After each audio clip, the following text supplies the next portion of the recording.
මට හැකියාව ලැබුණා පන්දු 4ක් තුල කඩලු 4ක් දවා ගන්න. ඉතින් ඒ දවා ගන්නකොට ඒ මම දාගෙන ඉඳපු සපත්තු දෙක තමයි මේක.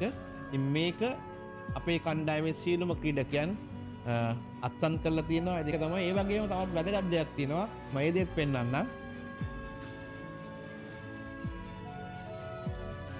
මේ සපත්තු දෙක මගේ ක්‍රිකට් ජීවිතය වෙනස් කරපු තැනක්. ඒ තමයි 2007 දී මම පන්දු 4ක් තුල කඩලු 4ක් ලබා ගත්තා. ඉතින් ඒකේ නායකත්වයේ දරුවේ මහේල් අයියා. ඒ මම හිතනවා මහේල් අයියා සමහර විට හිතන්නේ නැතුව ඇති අපිට මේ වගේ තරගයකට අවතීර්ණ වෙන්න වෙලා තරගය අපේ අතට ගන්න පුළුවන් වෙයි කියලා. නමුත් මට හැකියාව ලැබුණා පන්දු 4ක් තුල කඩලු 4ක් දවා ගන්න. ඉතින් ඒ දවා ගන්නකොට ඒ මම දාගෙන ඉඳපු සපත්තු දෙක තමයි මේක. ඉතින් මේක අපේ කණ්ඩායමේ සියලුම ක්‍රීඩකයන් අත්සන් කරලා තියෙනවා. ඉතින් ගොඩක් සතුටුයි. ඉතින් දැනටත් මගේ ළඟ මේ සපත්තු දෙක තියෙනවා. ඉතින් ඕගොල්ලන්ට මම බලාපොරොත්තු වෙනවා මේ ඉදිරියේදී මේ හැමදේම හැමෝටම බලන්න පුළුවන් විදියට ඒ අවස්ථාව ලබා දෙන්න.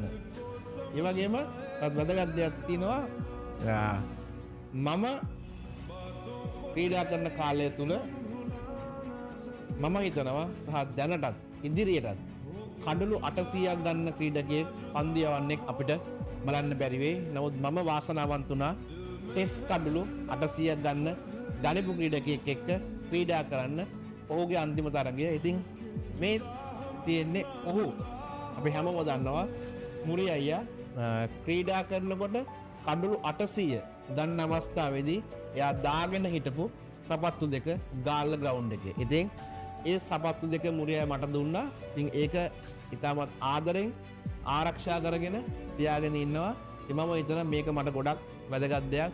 හේතුව තරුණ ක්‍රීඩකයෙක් විදිහට කණ්ඩායමට ඇවිල්ලා ඔහු විකට් 800ක් ගන්න තරගයේ ක්‍රීඩා කළා. මම ඒ තරගයේ ක්‍රීඩා කරේ වසර 2කට පසුව මගේ ධනේශය ආබාධයෙන් පස්සේ. ඉතින් මටත් හැකියාව ලැබුණ තරගයේ වීරයා වෙන්න. නමුත් මට වැදගත් වෙන්නේ මුරි අය විකට් 800 ගන්නපු අවස්ථාව. ඉතින් ඒ සපත්තු දෙක තමයි ඒ මගේ ළඟ තියෙන්නේ. ඒ වගේම අපි හැමෝම කතා වෙනවා මම පළවෙනි කඩලු 4 ගත්තට පස්සේ මේ තියෙන්නේ ඒ පළවෙනි කඩලු 4 ගණපු දකුණු අප්‍රිකා කණ්ඩායමත් එක්ක ඒ පන්දුව පැති 4 අත්සන් කරලා තිනවා ඒ අවුට් වුණු ක්‍රීඩකයන් 4 දෙනා. ඉතින් ගොඩක් මට වටින දෙයක්. ඉතින් ඒ වගේම මම ක්‍රීඩා කරන කාලය තුල තවත් කඩලු 4 ඒවා කිහිප පන්දු යවන්නෙක්ම ලබා ගත්තා. ඉතින් ගොඩක් සතුටුයි. මම බලාපොරොත්තු වෙනවා හැබැයි අපේ කණ්ඩායමේ ක්‍රීඩකයෙක් පන්දු 5කට කඩලු 5ක් ලබා ගන්නයි කියලා. ඒක තමයි ඇචීව්මන්ට් එක.